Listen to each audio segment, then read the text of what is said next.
Do you know what a tornado is and how it forms? Today, we dive into the whirlwind world of tornadoes, these fascinating yet formidable forces of nature.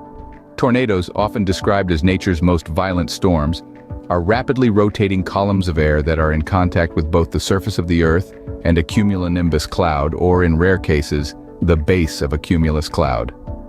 The birth of a tornado begins with a thunderstorm, but not just any thunderstorm, a specific type known as a supercell.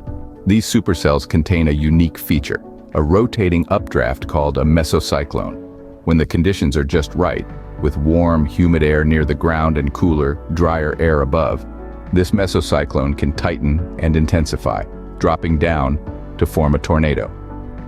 Now let's talk about the Fujita scale, or F scale, which is used to measure the intensity of tornadoes. The scale ranges from F0, being the weakest, causing light damage, to F5, the most severe, causing incredible devastation. An F0 tornado might damage trees and break branches, while an F5 tornado can lift houses off their foundations and even strip the bark from trees.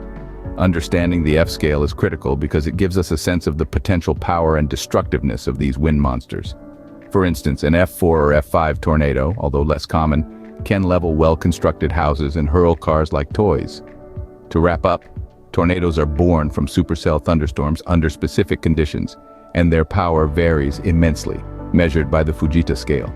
They are unpredictable, can form quickly, and leave a path of destruction in their wake. Now that you understand the power and unpredictability of tornadoes, let's examine some of the most devastating tornadoes in U.S. history. Stay tuned as we continue to unravel the mysteries of these natural disasters. Think tornadoes are nothing more than a whirlwind? The residents of Joplin, Missouri and Moore, Oklahoma would beg to differ. In late May of 2011, Joplin was struck by an EF5 tornado, the highest rating on the Fujita scale. This monstrous twister carved a path nearly a mile wide, leaving a wake of destruction that claimed the lives of 161 people and caused nearly $3 billion in damage. 12 years prior, in 1999, Moore experienced a similar fate. Its tornado, also rated EF5, was so intense that it broke records with wind speeds topping out at over 300 miles per hour. 46 lives were lost, and the damage was extensive, reaching over $1 billion. These examples underscore the importance of proper preparation. So how can you prepare for a tornado? Preparation is key when it comes to surviving a tornado. In the face of a tornado, the steps you take in advance can make all the difference. One of the first things you should do is identify a safe shelter in your home. This could be a basement, storm cellar, or an interior room on the lowest floor with no windows. In general, you want to put as many walls as possible between you and the outside. Now let's talk about creating a tornado-specific emergency kit. This kit should include essentials such as water, non-perishable food, a first aid kit, and essential medications. But don't forget items specific to tornadoes like a whistle to signal for help, a helmet for each family member to protect against flying debris, and sturdy shoes in case you need to walk through debris after the storm. Along with your physical preparations, it's crucial to understand your community's warning system. Tornadoes can form rapidly, so every second counts. Your community likely uses sirens or other audible signals to warn of an imminent tornado. Make sure you know what these sound like and what to do when you hear them. In addition to local warning systems, there are plenty of technologies that can help keep you informed. Weather radios can provide real-time updates during severe weather. Smartphone apps can send you alerts when a tornado is in your area. It's a good idea to have multiple ways to receive weather alerts, as one method might fail during severe weather. Being prepared also means staying informed. Understand the difference between a tornado watch and a tornado warning. A watch means conditions are favorable for tornadoes. A warning means a tornado has been spotted or indicated by weather radar. It's time to take shelter immediately. To sum it all up, preparing for a tornado involves identifying a safe shelter, creating an emergency kit, understanding your community's warning system, and staying informed about weather conditions. Preparation is only half the battle. What do you do when a tornado is bearing down on you? Stay tuned to find out. A tornado warning has just been issued. What's your next move? When you hear this warning, time is of the essence. Your first priority is finding shelter. If you have a storm cellar or a basement, head there immediately. If not, find an interior room on the lowest level of your home, like a bathroom or a closet. You want to put as many walls between you and the tornado as possible. Avoid windows at all costs. If you're in a mobile home, evacuate immediately. Mobile homes are not safe during tornadoes. If you can, find a nearby permanent structure where you can take shelter. If you're outside and can't find a shelter, lie flat in a ditch or a low-lying area. Cover your head and neck to protect yourself from flying debris. Now let's talk about protecting yourself from flying debris. This is one of the biggest threats during a tornado. Use whatever you can to shield yourself. A mattress, heavy blankets, even a helmet can offer some protection. And remember, information is power. Stay informed by listening to a battery-powered weather radio or by keeping an eye on smartphone alerts. This will help you know when the danger has passed. But what if you're driving when a tornado warning is issued? The best advice is to get out of your car and find a sturdy structure where you can take shelter. If that's not possible, park your car and cover yourself with a coat or a blanket to protect against flying debris. Do not try to outrun a tornado. They can change direction without warning. And here's a crucial point to remember. Do not leave your shelter until you're certain the tornado has passed. It's common for a tornado to be followed by another one.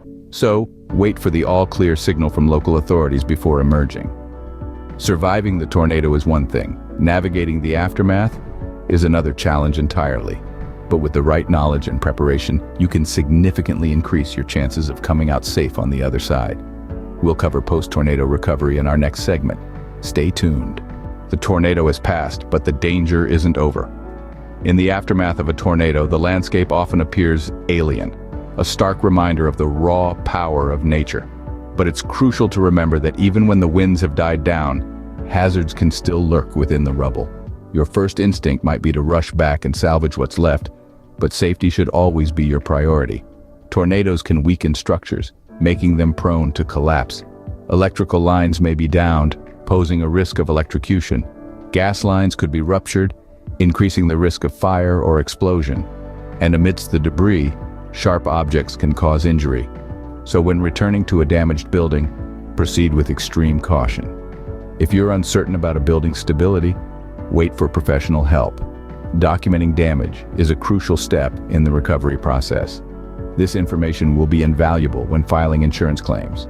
Take photographs of the damage, noting the date and time for each. Remember, it's not just about the big items. Document everything from structural damage to the smallest of personal items. Insurance companies can be overwhelmed in the wake of a disaster, so it's important to file your claim as soon as possible. Be persistent and thorough. If possible, provide receipts or other proof of ownership for damaged items. In the days and weeks following a tornado, you may find yourself needing assistance, whether it's financial, emotional, or physical.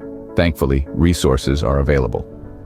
Government agencies, such as the Federal Emergency Management Agency and the Red Cross, provide aid in the form of grants, loans, and shelters. Local community organizations often step up as well, offering food, clothing, and support. Recovering from a tornado is a long and challenging process, but with caution, documentation, and the utilization of available resources, the journey can be made a little easier. Being prepared for tornadoes can be the difference between life and death. Let's recap what we've learned. Tornadoes can be terrifying, but with the right knowledge and preparation, you can significantly reduce your risk. We've journeyed through the unpredictable world of tornadoes, from understanding their formation and severity on the Fujita scale, to recalling some of the most devastating tornadoes in U.S. history. We've discussed how to prepare ahead of time, identifying safe rooms and creating emergency kits tailored specifically for tornado scenarios. We've also outlined survival strategies during a tornado, emphasizing the importance of shelter, protection from flying debris, and staying informed via reliable sources. Finally, we've addressed the steps to navigate post-tornado recovery safely and efficiently. Remember, knowledge is power. Your awareness and preparation can be the difference between danger and safety. So, subscribe to our channel to keep learning about disaster preparedness. And if you found this video helpful, be sure to like and share to spread the word about tornado safety.